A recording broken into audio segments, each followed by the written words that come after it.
When it comes time to selling your dental practice, there are a lot of options on your nacho plate. My name is Paul, Dr. Nacho Goodman.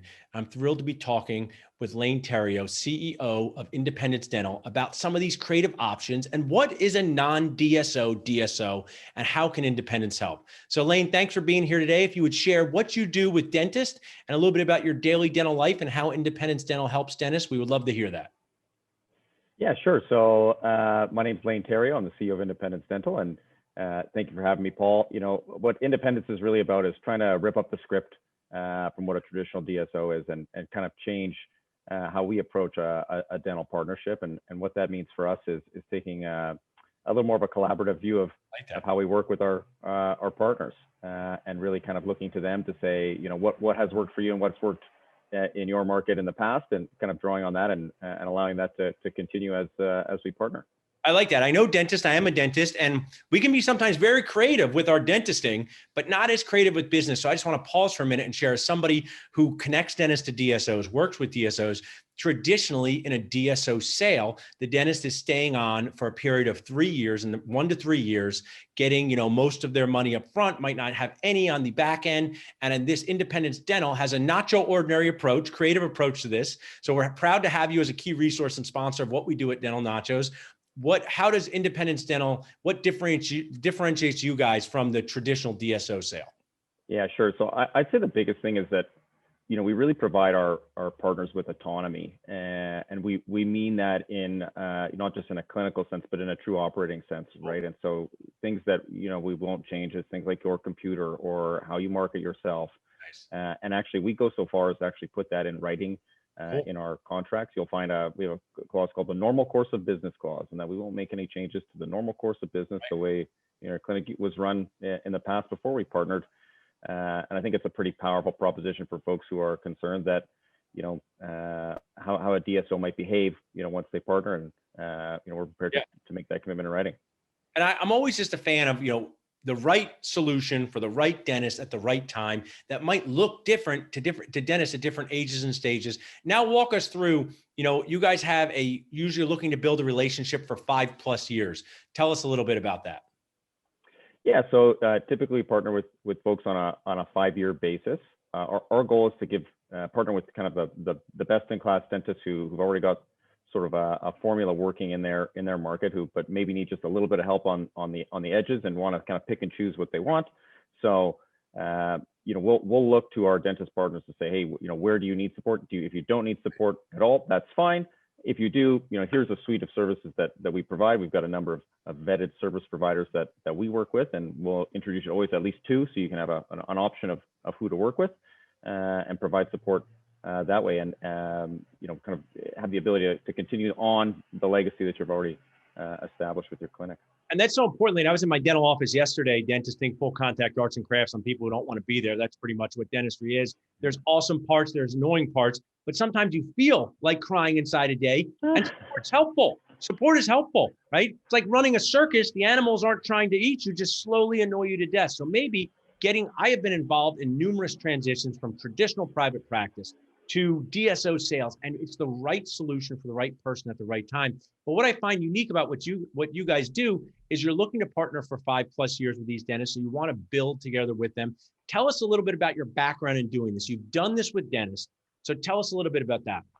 Yeah, so probably one of the little known facts about me is that I am actually Canadian. So I reside in Canada and had previously worked with a DSO up here called 123 Dentists. And so I've actually had the ability to kind of see what works and what doesn't, and what makes a dentist tick and a dental office tick, and I found sort of ways to tweak that and came up with what I think is certainly a unique solution that I didn't see very many people offering. In fact, I'm not aware of anyone else who's quite like us in the U.S. And so wanted to bring a little bit of our Canadian philosophy stateside here. So that's the genesis of your Canadian philosophy. Be nice and relax at all times. We could use that here in the U.S., right? So that all my Canadian dental friends are so great. Relax, nice. I don't know what they're drinking up there. But just from a broader picture look, because I like to deliver value to people watching too.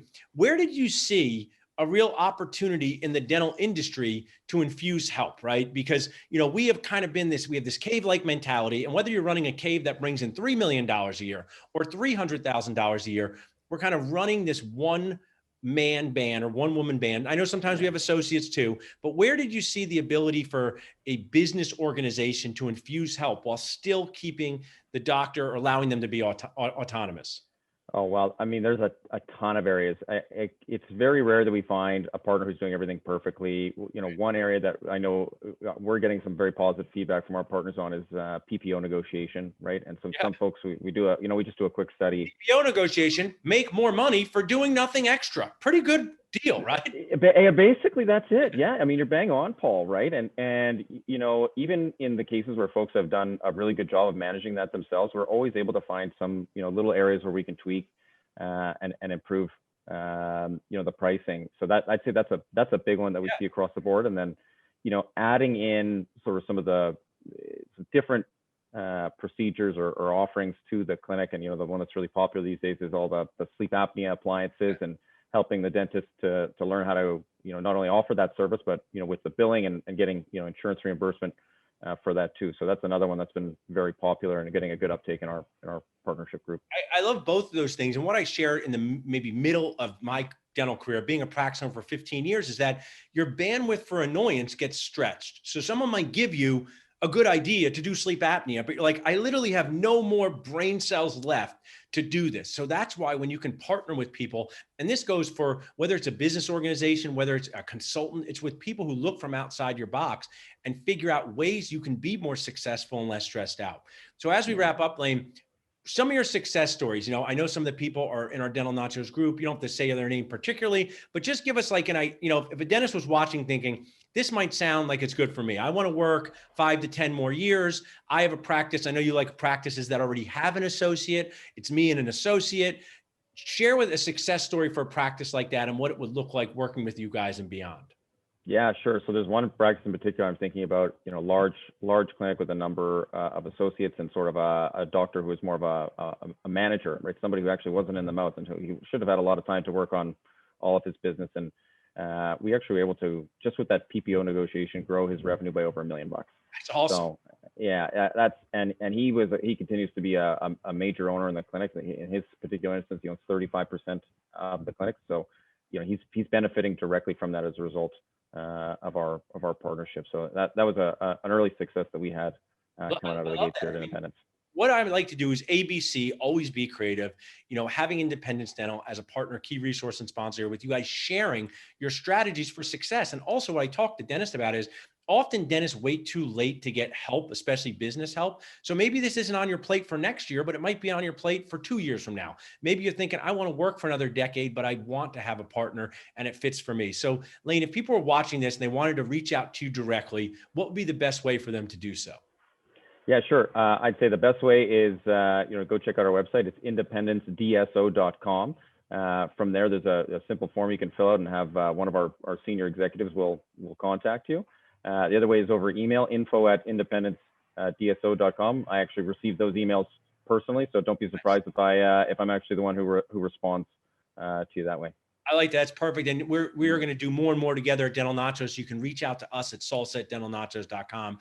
Visit dentalnachos.com. We're glad to share different stories in this transition world. It's such a big part in the life cycle of a dentist to get the right advice at the right time. Thanks so much, Lane, for sharing with us. My pleasure, Paul. Thanks for having me.